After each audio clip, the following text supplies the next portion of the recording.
In messy divorce settlements, one party often feels as if it has got the short straw. But will the UK get what it wants out of its split with Europe? And will its own internal divisions affect its ability to negotiate Brexit?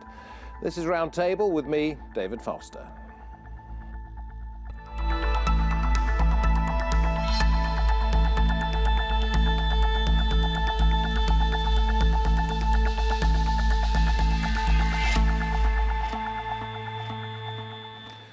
Britain's date to exit the EU is less than 2 years away, with negotiations about who gets what still to take place. Theresa May has been accused of having a divided cabinet with no Brexit strategy. More than a year after the country's decision to divorce its continental neighbours, we know that Brexit means Brexit, but what does Brexit actually mean?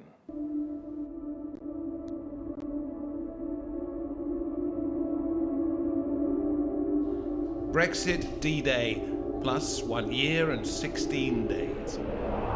A people divided. Independence Day! A government in turmoil. She'd promised strong and stable. But a roll of the general election dice backfired for Theresa May. A majority was lost. And her so-called strengthened hand looks increasingly feeble at the negotiating table.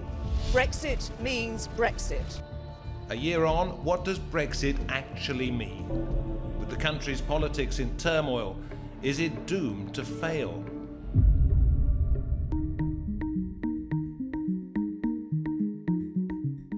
Having it all.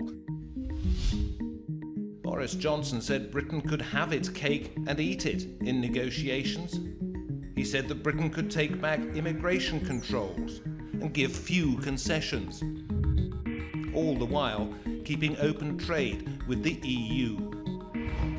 Earlier this year, Theresa May appeared optimistic that Britain would come out on top.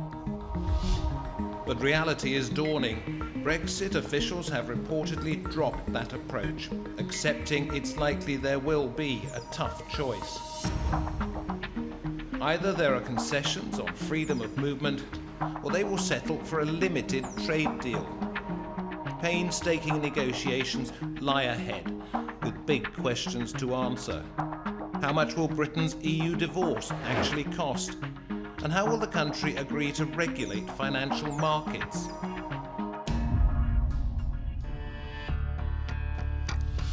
May's cabinet looks increasingly divided. Her Chancellor, Philip Hammond, has called for a pragmatic, softer Brexit. I am confident that with the political will to match the economic logic, we will reach an arrangement that puts jobs and prosperity first. He defied Johnson's cake-and-eat-it approach, warned against no deal, and said be prepared for a transitional agreement to stop tariffs which could hurt business. But the man leading Brexit negotiations paints a different picture. David Davis says Britain will be fully outside the customs union and single market by 2019.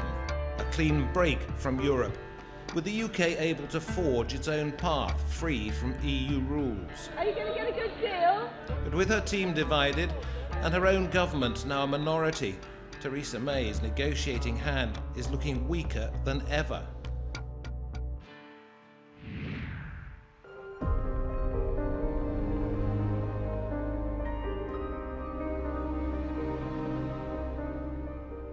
Britain now has less than 2 years to get a deal before officially leaving the EU on March the 19th, 2019. But with so many questions yet to be answered and a government divided over what it wants,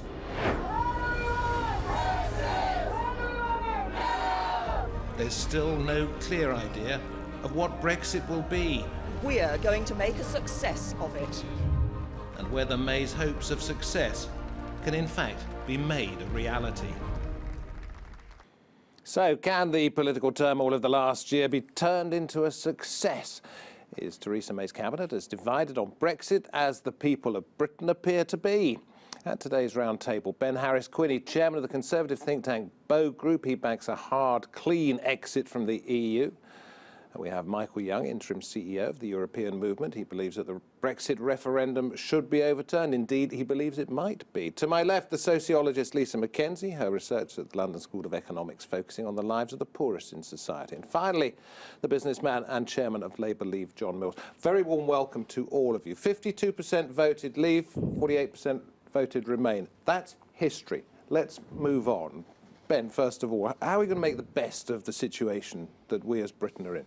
Well, I'm glad you said let's move on, because, of course, there are still a few people out there that are still fighting an old battle and think that there needs to be another referendum, or even that the referendum should be ignored.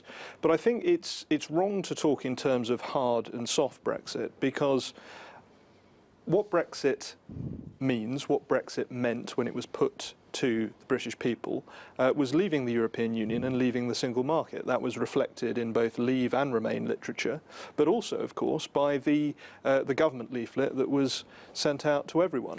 I'm sorry, that really is, can I interject? That really is not the case. May, Johnson, and a coterie of Brexiteers. Well, May wasn't a Brexiteer. Leave, no, she wasn't. She was barely a Remainer either.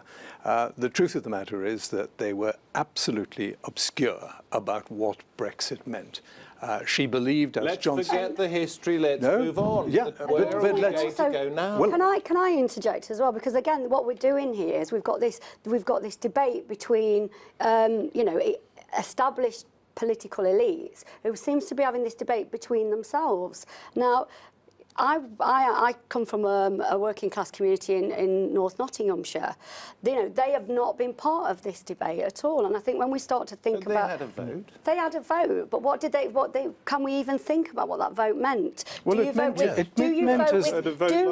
with this particular brand of neoliberalism, or do you vote to this particular... No, I think they had a really clear choice about whether they wanted to stay or not. First time in a long time. I think they had a really clear choice. I must say, I do think to say that people didn't know what they were doing or misled... they knew what they were doing, but I'm not sure they were voting on the EU. This is just an argument against having a democratic decision taken about anything. Okay, who's going to pick up with the future? I'm very happy to do that. I think it's clear from the Lansdowne speech that the Prime Minister made that the way to deal with all this is to come out of the single market, come out of the European Economic Area, come out of the customs union, and then do a free trade deal. And that would give most of the Remain people what they want. How long do you think that's going to take us to I don't think it would take particularly long. When Norway left the European Union, or voted not to join in 1972, it took less than 8 months to negotiate a free trade deal. Because, it's not that difficult. Of course, Norway's a tiny economy. Tiny economy. This is a much more complicated economy. It's also a fact that we were inside the European Union and we're coming out of it, so there's a lot of legacy there. The two are not comparable at all. If we come out and we're in free fall, and we don't know how long it will take us to do these trade deals. And even Mr. Trump suggests he's going to do one. Well, you put your money on that at your own risk. The truth of the matter is, the consequence of that sort of exit is going to be prodigiously expensive for all of us. Your people. But this is exactly, if I may say so, what you were saying before the referendum took place. Let me ask you this: if you talk about doing what you've just suggested. Yes. CBI and others amongst them. I've got a meeting with David Davis this weekend at his government country house, and they're going to say to him, hang on, you know, you've got to slow down. It's going to take a very long time. We have to have a transition. We have to have a bridge. I think in the end there may be some transitional arrangements, although not, I hope, ones that have gone on for 40 years like happened in Norway's case. But I just don't believe this trade deal is that difficult to achieve. We've got equivalence on more or less everything before we start. Why should it be so complicated just to change things around? With whom are you slightly different sort of customs arrangement? With whom are you going to do your trade deals? Tell me.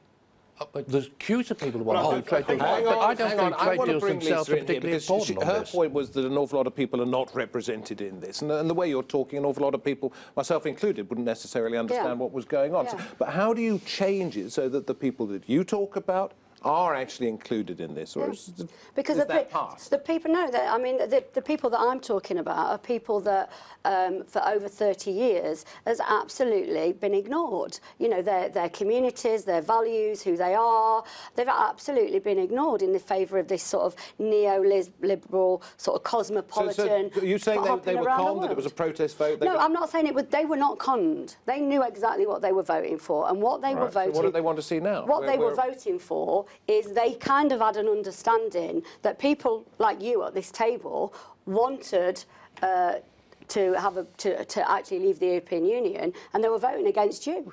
I mean, that's really what they want. We didn't want to vote to leave. I didn't want to leave. They voted to leave. I don't think I would say they voted with you. I would. Obviously not with me personally, but they voted with the Leave movement, of which I was a part, which John was a part. I wouldn't say that they did. Well, they did, because they voted. Yeah, they did. I'll ask you in a moment where you think those people can have a say. But let's move on to the actual dynamics of this, with the government as divided as it is at the moment. I mean, you've got half of a cabinet saying one thing, you've got the other half saying the other. If they can't agree amongst themselves, how can they agree on the best for Britain? Well, absolutely. And the truth of the matter is that Mrs. May's days, I suspect, are, to quote her former Chancellor, are numbered. And the sooner there is a government that has got a clear idea of where it wants to take us, the better Parliament will be serviced. If it is David Davis who takes over, he's Brexit Secretary of the May, he could be the next Conservative leader. Has he got a clear idea? I think he's got a far clearer idea. I mean, we've misremembered history to an extent in calling May a Brexiteer. May was, of course, someone who campaigned for Remain. 75% of Cabinet campaigned for Remain. 75% of Parliament campaigned for Remain. So they're totally out of touch, out of skew with where the nation is. And I think David Davis is someone who campaigned for Brexit, and it would seem more sensible for him to be leading a government towards Brexit. David Cameron resigned because he said he felt a Remainer couldn't continue to lead the Conservative Party. I don't want to intrude on the private grief of the Tory party. I mean, they've clearly got a major problem on their hands. Davis has been introduced to reality when he went to see Barnier the other day and was told that the terms of the divorce will be settled before any discussion about anything else.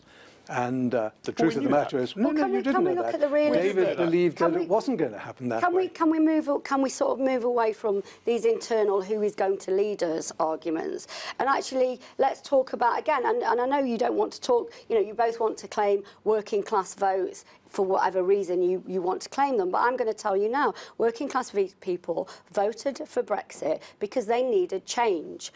They wanted something different. Now, whether that meant that it was through the EU or not, but they wanted something different. So who amongst you... Hold on, the only person here that's claiming to speak for the working classes is you. And obviously the working classes as a whole didn't vote for Brexit. So who, some of them did, well, some what of I'm them going to didn't. ask you is who? I'm going to put this to John in a sense here, because if you talk about Lisa saying that the working class voted for Brexit because they wanted change, Labour Leave wanted Brexit for what reason? Same reason or what? No, I think for a variety of different reasons, but about 40% of the people who voted Labour in the 2015 general election voted for Leave in 2016. So there's obviously a large contingent on the left of the political spectrum who favoured and are they going exit. to see the change that they want?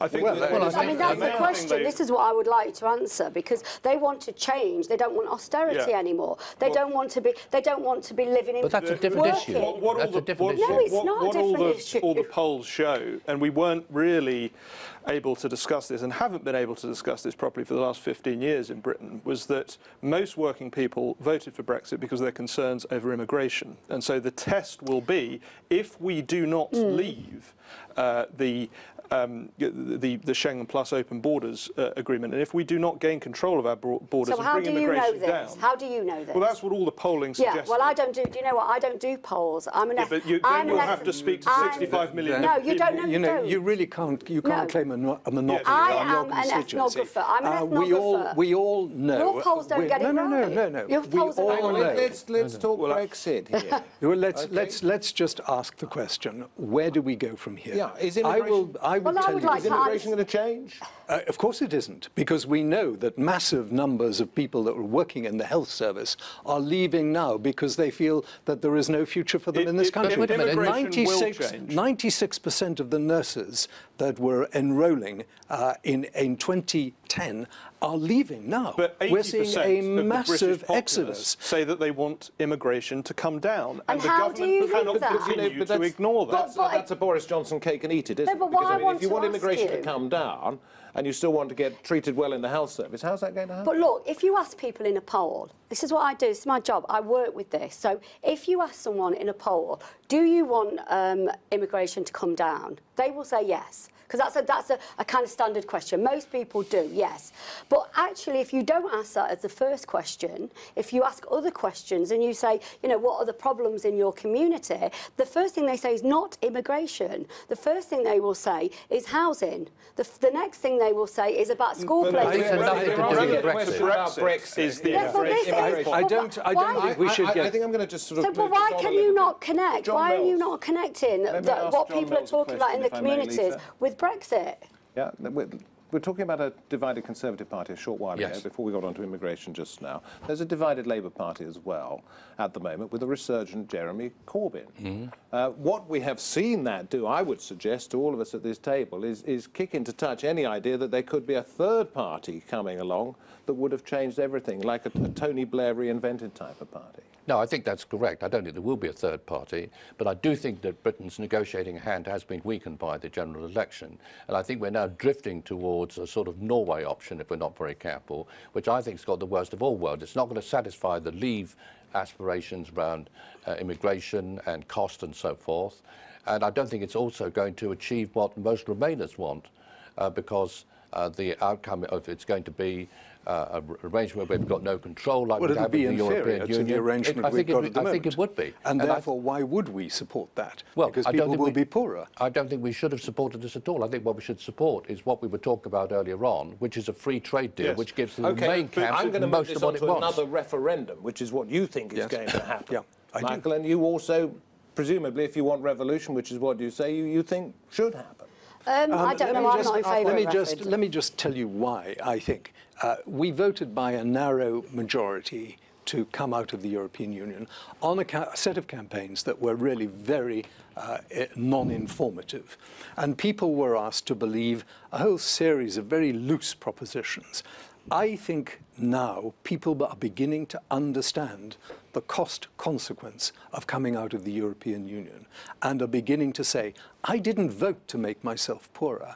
I didn't vote to have a health service decimated because the people who service that health service are leaving.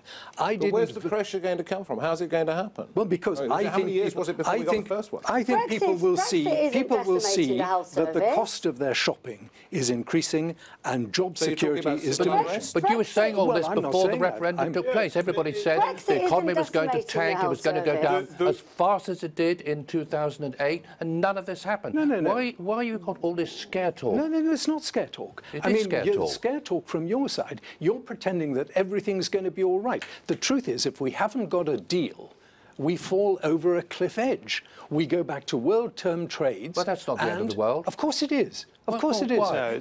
Because you pay massive tariffs. 2.5%. You pay massive tariffs on your exports. But you're also ignoring the opportunities. In a highly competitive world, it is significant. But if our manufacturing base could not sustain it. You're ignoring our service base would not. But if the pound's gone down the opportunities for Britain outside of the European Union, and you may dismiss Donald Trump's offer of a very quick and very good trade deal with the United Kingdom. From the people I know in Trump's administration, they are very much in favour of Britain. They see things in a very Anglospheric way, and we will be able to do an extremely good trade deal with the United States. This is why people are not listening to you.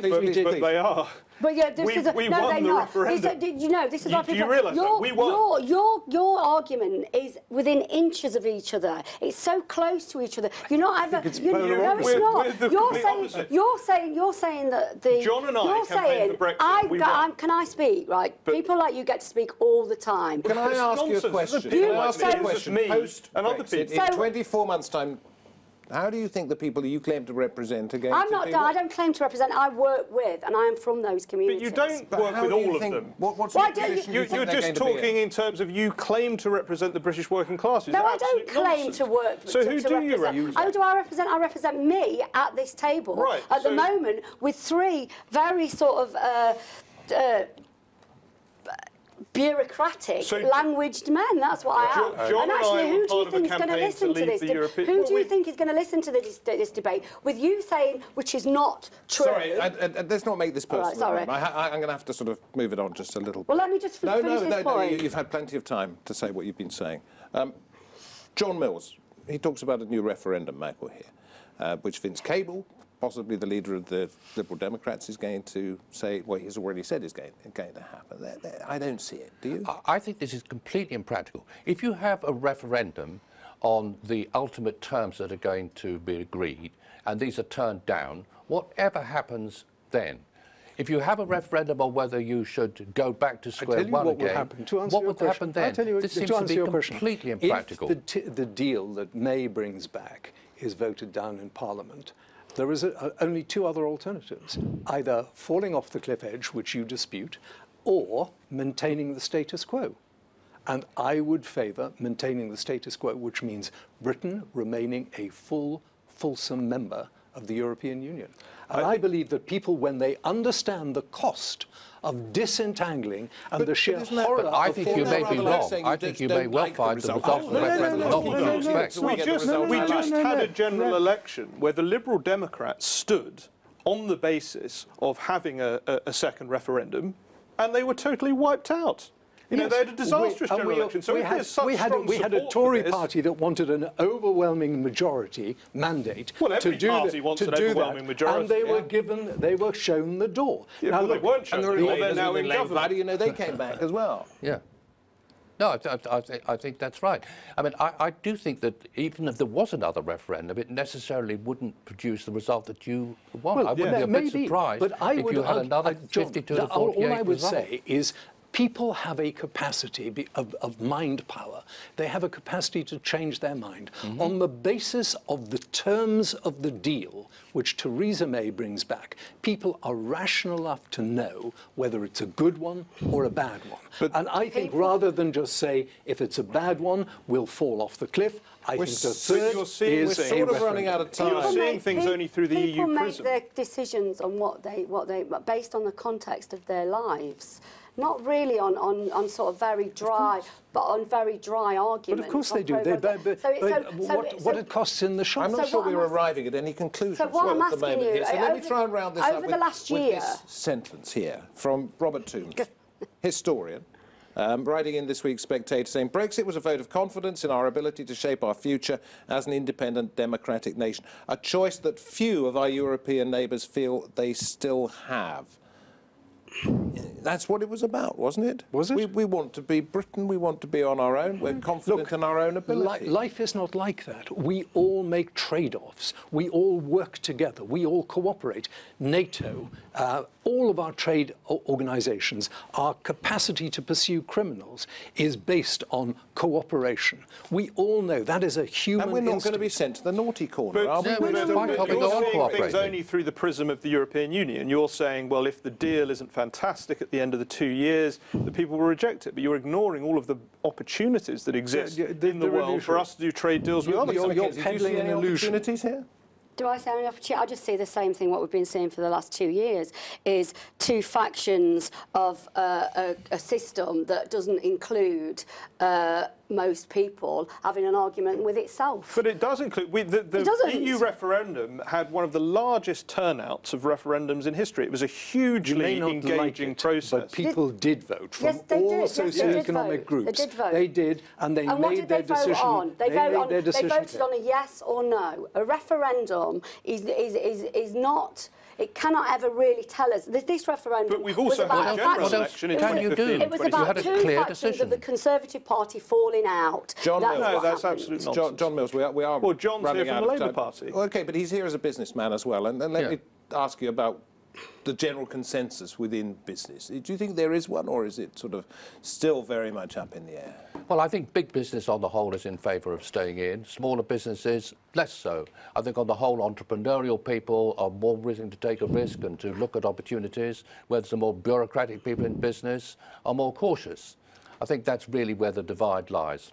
I think smaller businesses that have exposure to Europe are beginning to see the cost of this as being... Well, you're so pessimistic about it all. No, it isn't. It's about being realistic, John. No, it's about not believing fantasies that we're somehow the magical power on earth, that, you know, we've got this massive history and that we're a medium-sized European power that needs to earn our keep. Why do you constantly debase this argument to business? What, you know, why is it's a reasonable question. Well, no, well, it is, but also so is inequality and the way that people, the way people are living in their material lives. But I think that's part of a bigger. Well, no, it's part of Brexit. It's not about the Brexit debate. Okay, I don't know how you can disconnect that. I don't know how, when I do my research and I say to people, why are you? Because they were voting out, and these were people who had never voted before, and we cannot wait to vote out. And do you know what it was? They have got free will, and you know Lisa, and they will make their decision. Yeah, and you know why they made that decision? You're patronising them. You really are. No, I'm sorry, right. you are. So I went. You're assuming that they can't articulate their own proposition. They articulated it very well. Yes, they did. Yeah, they did, and they voted. They articulated it very well. If I had a bell, I would have to ring it now and say the end of the match. But those were the arguments, those were some of the thoughts. We aren't really going to know for some time yet exactly what it all means. It's going to be 20 months at least. That's when we come out of the European Union, or do we? It's going to be years until we know the actual effects of that. It may be decades before everything is sorted, and generations before we know whether it was the right or wrong thing to do. It's been a fascinating discussion. From me, David Foster, and the Roundtable team, thank you very much for watching. We'll see you next time. Bye-bye.